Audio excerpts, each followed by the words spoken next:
የተወደዳችሁና የተከበራችሁ የኢትዮኒውስ ቤተሰቦች እንደምናላችሁ ሰላምታችን በያላችሁበት ይድረስ። እነሆ አዳዲስና ወቅታዊ መረጃዎችን አዘጋጅተን ወደ እናንተ ማድረስ ጀምረናል።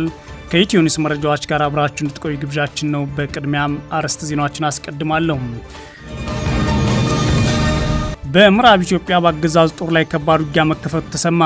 የብልጽግና አገዛዝ በግልገል በለስ ከተማ ፋኖ ኃይሎችና የቤኒሻንጉል ጉሙዝ ኃይሎች ጥምረት ጥቃት ከተከፍቶብኛል ሲል አስታውቋል። በሌላ በኩል በአማራና ኦሮሚያ ክልሎች የተለያዩ አካባቢዎች በአገዛዙ ጦርና ፋኖ ኃይሎች መካከል የሚደረገው ውጊያ ዛሬም ከፍተኛ ሰብአዊ ጉዳት እያደረሰ መቀጠሉ ተሰምቷል። በዝርዝር የምናየው ቀዳሚ ጉዳይ ነው። በራያ አላማጣ ወረዳ ትላንት ሰኞ የድሮን ጥቃት መፈጸሙን የትግራይ ክልል መንግስት ምክትል ፕሬዝዳንት አቶ አማኑኤል አሰፋ አረጋገጡ። አቶ አማኑኤል የአገዛዙ ጦር ተደጋጋሚ የድሮን ጥቃት መፈጸሙን ያሳወቁ ሲሆን በአላማጣ ሆስፒታል የሚገኙ የመረጃ ምንጮች ደግሞ በጥቃቱ የደረሰውን ሰብአዊ ጉዳት አጋልጠዋል። በዝርዝር የምናየው ሌላኛው ጉዳይ ነው። በጉራጌ ዞን አበሽጌ ወረዳ 3 ወጣቶች ፋኖ ናቸው ተብለው ከመኪና እንዲወርዱ ከተደረገ በኋላ በአገዛዙ የጸጥታ ኃይሎች በአሰቃቂ ሁኔታ መረሸናቸው እያነጋገረ ነው። ይህ ማንነት መሰረት ያደረገ ግድያ ብዙዎችን ያስቆጣ ሌላኛው የተለመደው የብልጽግና አገዛዝ ተግባር ሆኗል። በዝርዝር ትሰሙታላችሁ። በሶማሊያ የተሰማራው የኢትዮጵያ አገዛዝ ጦር የቡርሃካባ ወታደራዊ ጦር ሰፈርን ከ12 ዓመታት በኋላ አስረክቧል። የሶማሊያ ጦር ይህችን ስትራቴጂካዊ ከተማን መረከቡን ማስታውቋል። ለምን የሚለውን በዝርዝር እንመለከታለን። የአሜሪካ ፕሬዝዳንት ትራምፕ ኢራን ለገደለቻቸውና ላቆሰለቻቸው ሰዎች ካሳ መክፈል አለባት ሲሉ ጠይቀዋል። በሌላ በኩል ትራምፕ ከኢራን በተቃጣ ስጋት ሳቢያ በሚስጥር የጉዞ አውሮፕላን መለወጣቸውም ተሰምቷል። የተወደዳችሁና የተከበራችሁ የኢትዮኒውስ ቤተሰቦች አብራችሁን ቆዩ። ወደ ዝርዝሩ አልፋለሁ።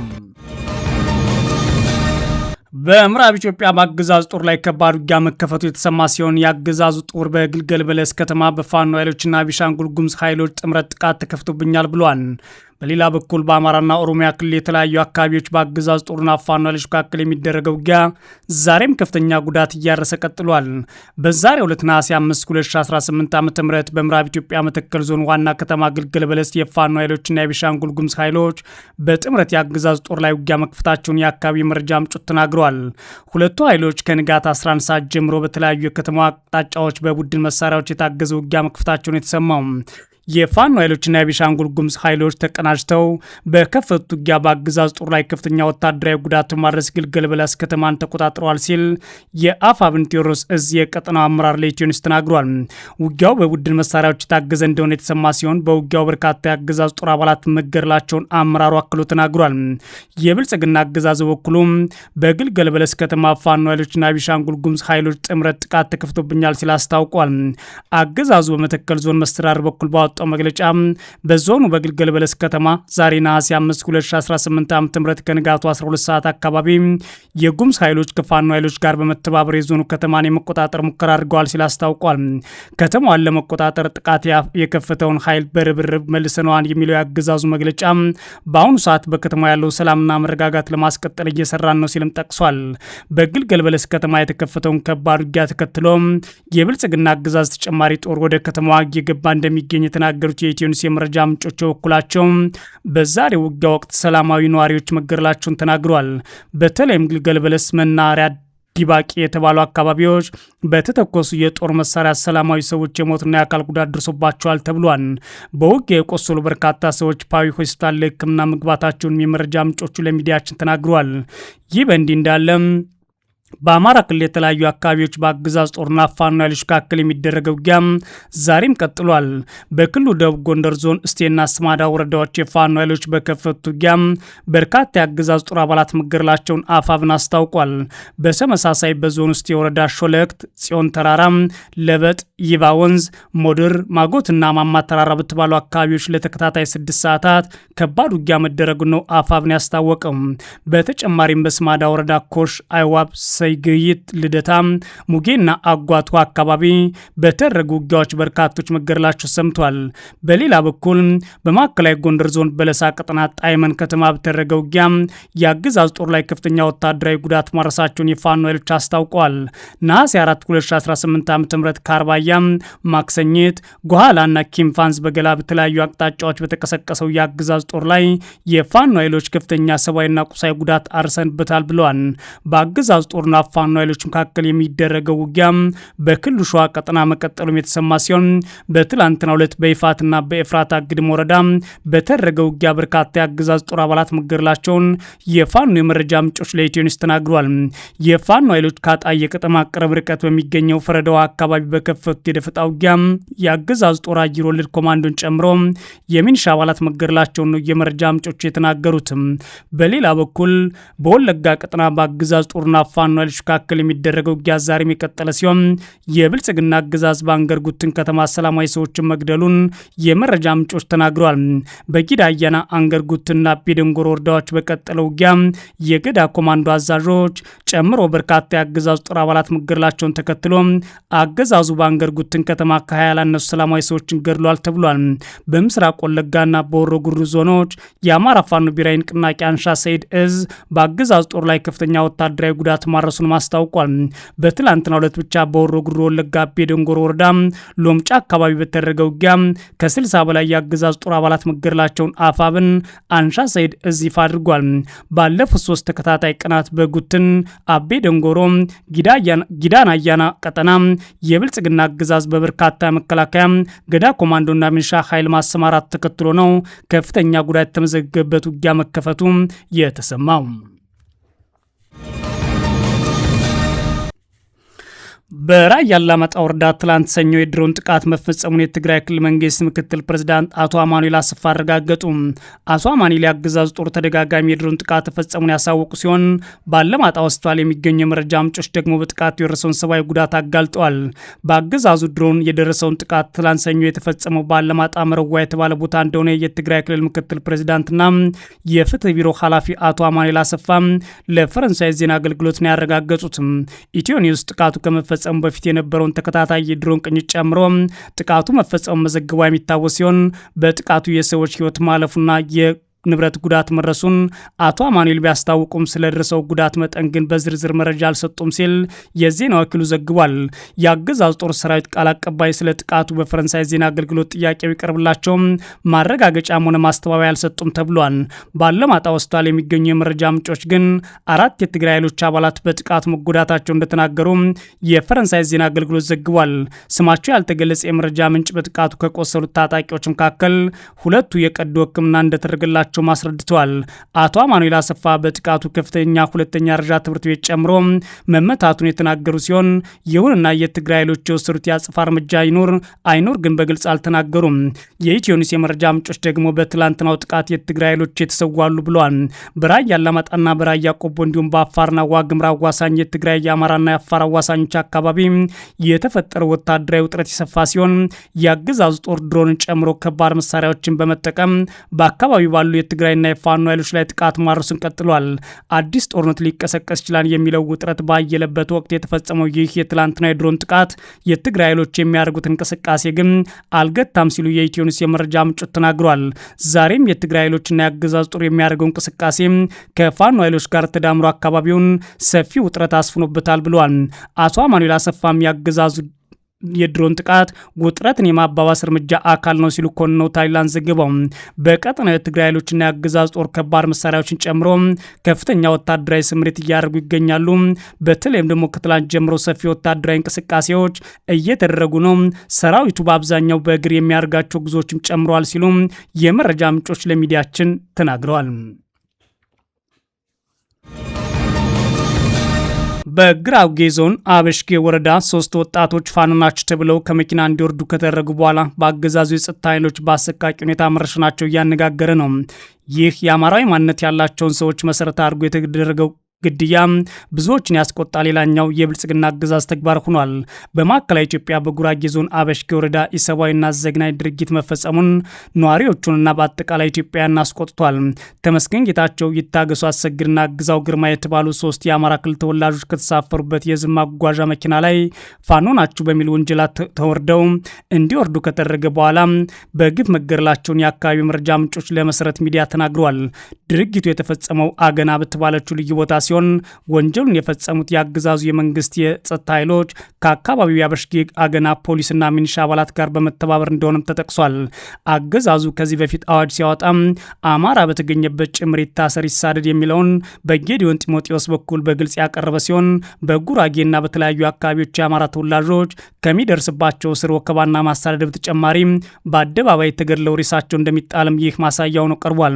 ንጹሐን ዜጎች ከተሳፈሩበት መኪና ከወረዱ በኋላ እጃቸው ወደ ኋላ በገመድ ማሰር፣ አሰቃቂ እንግልት እንደፈጸሙባቸውና በመጨረሻ አካላቸውን በከፍተኛ ሁኔታ በመምታት በግፍ እንደረሽኗቸው የዘገባው ያሳያል። የግፍ አፈጻጽሙ በዚህ ብቻ አላበቃም ያለው ዘገባው ገዳዮቹ የሟቾችን አስክሬን ወደ ትውልድ ቀያቸውና ናቻ ቀሊት ቀበሌ ወስደው በመጣል ማንም ሰው አስክሬናቸው እንዳያነሳና እንዳይቀብር ጥብቅ ክልከላ ጥለው ነበር ብለው ለሚዲያ ቃላቸውን የአካባቢ ነዋሪዎች ተናግረዋል። በዚህ ምክንያት የተገደሉ ሰዎች እጃቸውን እንኳን ሳይፈታ ለ3 ቀናት ሙሉ እጅግ ኢሰብአዊ በሆነ ተግባር ክፍት ቦታ ላይ ተጥለው በእንስሳ እንዲበሉ እዛውም እንዲቆዩ ተደርጓል ማለት ሁኔታውን አስረድተዋል። የሟቾቹ አስክሬን በተለይም በጭንቅላታቸው አካባቢ በተመቱበት የጥይት ምት ምክንያት ሙሉ በሙሉ በመጎዳቱ ገጽታቸውን ለማየትና ለመለየት ጭምር የሚያስቸግር ሆኖ ህዝቡም ሲያዝን ቆይቷል ብሏል። በአሁኑ ወቅት በተለያዩ የመድረክ ውይይቶች አገዛዙ የምክክር ሂደት አድርጋለሁ ቢልም ነዋሪዎቹ ግን የሚረሸኑበት ኢትዮጵያ እየመከረች ነው የሚባልበት ንጹሐን ዜጎች ደግሞ በአማራ ማንነታቸውና በሃይማኖታቸው እንዲሁም በአጠቃላይ አስተሳሰባቸው ምክንያት በየቦታው የሚረሸኑበት ሆኖ ቀጥሏል። የብልጽግና አገዛዝ በአማራ ክልል በነጻነት የሚያደርገውን የርሽናና የድብደባ እንዲሁም የግድያ ተግባሩን ህግ ማስከበርና ሰላም ማስጠበቅ የሚለው ሲሆን በሌሎች አካባቢዎች የሚገኙ አማራዎችን ደግሞ በጽንፈኝነት በመክሰስ በፋኖነት በመወንጀል በእንደዚህ አይነት ሁኔታዎች እየገደለና እየጨፈጨፈ ቀጥሏል። በሶማሊያ የተሰማራው የአገዛዙ ጦር የቡርሃካባን ወታደራዊ የጦር ሰፈር ከ12 ዓመታት በኋላ አስረክቧል። ይህ የሶማሊያ ጦር ይችን ስትራቴጂካዊ ከተማ ከኢትዮጵያ ጦር ሲቀበል በይፋ አስታውቋል። የብልጽግና አገዛዝ የሚያስተዳድረውና የኢትዮጵያ መከላከያ ሰራዊት ተብሎ የሚጠራው በሶማሊያ አባይ ክልል የምትገኘው ስትራቴጂካዊ የቡርሃን ወታደራዊ የጦር ሰፈር ለሶማሊያ ጸጥታ ኃይሎች ማስረከቡን ሶማሊያ ጋርዲያን የዘገበው ይህን እርምጃ የሀገሪቱን ደህንነት የማስጠበቅ ኃላፊነት ደረጃ በደረጃ ወደ ሶማሊያ ኃይሎች ለማሸጋገር የሚደረግ እንቅስቃሴ አካል ነው ብሎታል። በሶማሊያ አፍሪካ ህብረት የድጋፍና ማረጋጋት ተልዕኮ አውሶም እንደገለጸው ከሆነ የጦር ሰፈሩ ርክክብ የተባበሩት መንግስታት ድርጅት በሶማሊያ ድጋፍ ቢሮ ባደረገው ድጋፍ አማካኝነት ነሐሴ 2 ቀን 2018 ዓ.ም በይፋ አጠናቋል።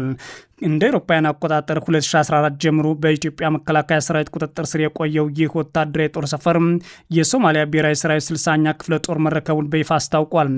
አውሶም ይህንን የጦር ሰፈር ርክክብን የደህንነት ኃላፊነትን ደረጃ በደረጃ ለሶማሊያ ብሔራዊ ኃይሎች የማስረከብ ሂደት አካል መሆኑን ገልጿል። የአገዛዙ የኢትዮጵያ ወታደሮች ቀደም ሲል በነበረው በሶማሊያ አፍሪካ ህብረት ተልዕኮ ማረጋጋት ስር ለ12 ዓመታት በቡርሃካ ቆይተዋል።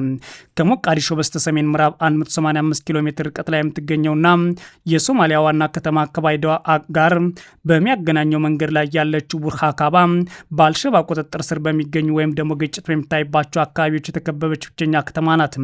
በመሆኑም ዓለም አቀፍ ኃይሎች ወታደሮቻቸውን በሂደት እያስወጡ ባሉበት ወቅት የተደረገው የርክክብ የሶማሊያ ኃይሎች አካባቢውን በተናጥል የማስጠበቅ አቅማቸው ላይ ስጋት ፈጥሯል ይላል ዘገባው። የሬዲዮ ዳልሳን ዘገባዎች ጨምሮ ሌሎች መረጃዎች እንደሚያመለክቱት የኢትዮጵያ ኃይሎች በባይ ክልል የሚገኙ ተጨማሪ ወታደራዊ ቦታዎችን በቅርብ ሳምንታት ለሶማሊያ ኃይሎች ሊያስረክቡ ይችላሉ። ሆኖም እነዚህ ዘገባዎች በገለልተኛነት ባይረጋገጡም አሁን ላይ የሶማሊያ ኃይሎች ግን ራሳቸውን ችሎ ለመቆም የሚያደርጉት ጥረት እየሰፋ መምጣቱ ታውቋል። እንደ ኢትዮጵያና ሌሎች ሀገራት በቀጠናው እያዋጡት ጦር አሁንም ጊዜው እንዲራዘም በተለያዩ ኃይሎች ቢጠየቅም አሜሪካን ጨምሮ የሚደረጉ ድጋፎች ግን መቋረጣቸው በሶማሊያ ለአልሸባብ አዲስ እድል ፈጥሮለታል ተብሏል። ፕሬዚዳንት ትራምፕ ኢራን ለገደለቻቸውና ላቆሰለቻቸው ሰዎች ካሳ መክፈል አለባት ሲሉ እሳቸው በተቃጣባቸው ስጋት ሳቢያ በሚስጥር የጉዞ አውሮፕላን መለወጣቸውም ታውቋል። የአሜሪካ ፕሬዚዳንት ዶናልድ ትራምፕ ኢራን ለገደለቻቸውና ክፉኛ ላቆሰለቻቸው ሰዎች በሙሉ ካሳ መክፈል አለባት ሲሉ ቴህራን ላቀረበችው የጦርነት ጉዳት ማካካሻ ጥያቄ ምላሽ ሰጥተዋል። ሊባኖስና ጋዛን ጨምሮ በሌሎች ሀገራት ህዝቦች ላይ ለደረሱ ጉዳቶችና ሞቶች ኢራን ተጠያቂ ናትን ብለዋል። ትራምፕ በሶሻል ሚዲያ ማህበራዊ ገጻቸው ላይ ይህንን ያሉት ቴህራን ለአሜሪካ ያቀረበችው ቅድመ ሁኔታዎች ምላሽ እስካላገኙ ድረስ ወሳኝ የባህር መተላለፊያ ሆርሙዝ እንደማይከፈት ባለፈው ሳምንት መጨረሻ ላይ ከገለጸች በኋላ ነው። አሜሪካና እስራኤል በከፈቱት ጥቃት ለደረሰው ጉዳት ካሳ እንዲከፈል እንዲሁም ማዕቀቦችና ወታደራዊ ዛቻዎች እንዲያበቁ የሚሉ ከቴህራን ጥያቄዎች መካከል ቀዳሚዎች ናቸው። ትላንት ሰኞ ምሽት ለዚህ ምላሽ የሰጡት የአሜሪካው ፕሬዚዳንት በምላሹ የራሳቸውን ቅድመ ሁኔታ አቅርበዋል። በመንገድ ዳር ቦምቦችና በበርካታ ግጭቶች ለገደሏቸው እንዲሁም ክፉኛ ላቆሰሏቸው ለእነዚያ ሁሉ ሰዎች ከኢራን ካሳ እንጠይቃለን ብለዋል። ከ26 ዓመት በፊት በአውሮፓውያኑ 2000 የመን ውስጥ በአሜሪካ ጦር መርከብ ላይ በደረሰ ፍንዳታ የተገደሉ 17 የአሜሪካ ባህር ኃይል አባላት እንዲሁም በውጊያ የተገደሉ በሺዎች የሚቆጠሩ ሰዎች ጉዳይ ካሳ ውስጥ መካተት አለበት ይላሉ ትራምፕ። አሜሪካ የፌዴራል ወንጀል ምርመራ ቢሮ ኤፍቢአይ ትራምፕ የጠቀሱትን 17 ባህር ኃይል አባላት የተገደሉት ጥቃት የተፈጸመው በአልቃይዳ እንደሆነ ከዚህ ቀደም ቢገልጽም አሁን ግን ኢራን ፈጽሟለች ሲሉ ሮይተርስ ዘግቧል። በተጨማሪም ትራምፕ የኢራን መንግስት ባለፉት 50 ዓመታት ውስጥ ለገደላቸው በሺዎች የሚቆጠሩ ንጹሐን ተቃዋሚ ቤተሰቦች ካሳ መክፈል አለበት ሲሉ ትራምፕ ክሳቸውን ይቀጥላሉ። ባለፉት 5 ወራት ውስጥ ተገድለዋል ያሏቸውን 52 ሺህ ኢራናውያንም አብረው አንስተዋቸዋል። ባለፈው ታህሳስ ላይ የኢራን እስላማዊ ሪፐብሊክ የተነሳበትን ህዝባዊ ተቃውሞ ለማፈን በወሰደው እርምጃ በሺዎች የሚቆጠሩ ሰዎች መገደላቸውን ቢቢሲ አስታውሷል። መቀመጫውን በውጭ ሀገር ያደረገው የኢራን የሰብአዊ መብት ተሟጋች የዜና ወኪል በዚህ ተቃውሞ የተገደሉ ብዛት 6872 ናቸው ብሏል። በተጨማሪም ትራምፕ ከኢራን በሊባኖስ፣ ሶሪያ፣ የመንና ጋዛ ህዝብ ላይ ለደረሰው ጉዳትና ሞት ኃላፊነት መውሰድ አለባትም ይላሉ። ፕሬዚዳንቱ ይህን ጉዳይ ወደፊት በሚደረጉ ማንኛውም ሁሉም ድርድሮች ላይ እንዲካተት ለተወካዮቻቸው ትእዛዝ ሰጥቻለሁም ብሏል። ይህ በእንዲህ እንዳለ የአሜሪካ ፕሬዚዳንት ዶናልድ ትራምፕ ባለፈው ወር ቱርክ ከተካሄደው የኔቶ ጉባኤ ሲመለሱ ከኢራን በቀጥታ ስጋት ምክንያት በሚስጥር አውሮፕላን መቀየራቸው ተዘግቧል። ፕሬዚዳንቱ በይፋ በኤርፎርስ ዋን አውሮፕላን ውስጥ ሲገቡ በቴሌቪዥን ከታዩ በኋላ ወደ ወታደራዊ አውሮፕላን መዛወራቸውን የአሜሪካ መገናኛ ብዙሃን ዘግቧል። ዋሽንግተን ፖስት እንደዘገበው ከሆነ ፕሬዚዳንቱ ምግብ በሚያመላልስ ተሽከርካሪ ውስጥ ተደብቀው ነው ወደ ሌላ አውሮፕላን የተዛወሩት። ጋዜጠኞችና አንዳንድ የዋይት ሀውስ ሰራተኞችን ፕሬዚዳንቱ ተሳፍረው በነበረበት አውሮፕላን ውስጥ አልነበሩም ሲሉ አስታውቀዋል። የቢቢሲ የአሜሪካ አጋር ሲቢኤስ ያነጋግራቸው ባለስልጣናት እንደገለጹት ኢራን አውሮፕላኑን የሚሳኤል ጥቃት ልትሰነዝር እንደምችል አስተማማኝ መረጃ ተገኝቶ ነበር። ትራምፕ በአንካራው ጉባኤ የኢራን ቁጥር 1 ኢላማ ነኝ ብለውም ነበር። የአሜሪካና የኢራን ስምምነት ፈርሶ ዋሽንግተን በድጋሚ ቴህራን ላይ ጥቃት ማድረስ ከጀመረችበት ማግስት ትራምፕ ይጓዙበት የነበረው አውሮፕላን እንደተለወጠ ተገልጿል ሲል ቢቢሲ ዘግቧል። የተወደዳችሁና የተከበራችሁ የኢትዮ ኒውስ ቤተሰቦች መረጃዎቻችን እነዚህ ነበሩ። መልካም ጊዜ እመኛለሁ።